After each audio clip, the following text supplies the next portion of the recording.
Johnny Hallyday, son dernier secret, une rencontre décevante avec Elvis Presley.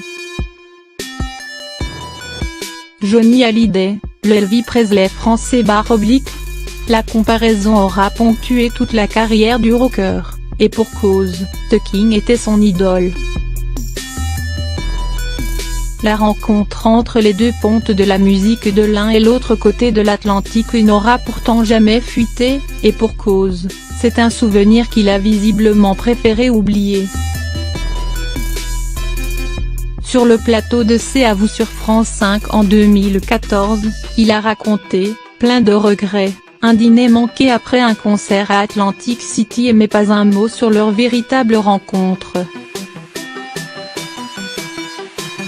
C'est Régine qui lâche le morceau dans son livre Gueule de la nuit, édition Flammarion. La chanteuse et reine de la nuit est revenue sur cette anecdote à l'antenne de France Inter ce mardi 6 novembre. Ils se sont rencontrés dans les années 1960 dans une boîte de nuit parisienne, la Calavado, recontextualise la journaliste Léa Salamé.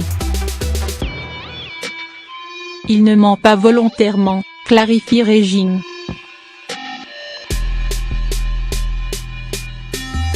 Quand je l'ai vu à la Calavado, je lui ai dit regarde Johnny, viens avec moi, il y a Elvis Presley, je vais te le présenter. Il m'a dit non, je veux le connaître autrement. Je lui ai dit, et il n'y avait pas 50 façons de le connaître, alors tu lui dis bonjour. À ce moment-là, Elvis se lève pour sortir, et je lui présente Johnny et auquel il ne fait absolument aucune attention, continue la chanteuse.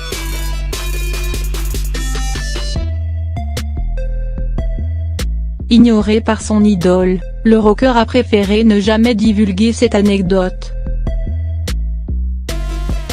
Il vous a dit à ce moment-là tu sais Régine, il ne faudrait jamais rencontrer ses idoles, parce qu'en fait il était pétrifié et que la rencontre s'est mal passée / analyse Léa Salamé.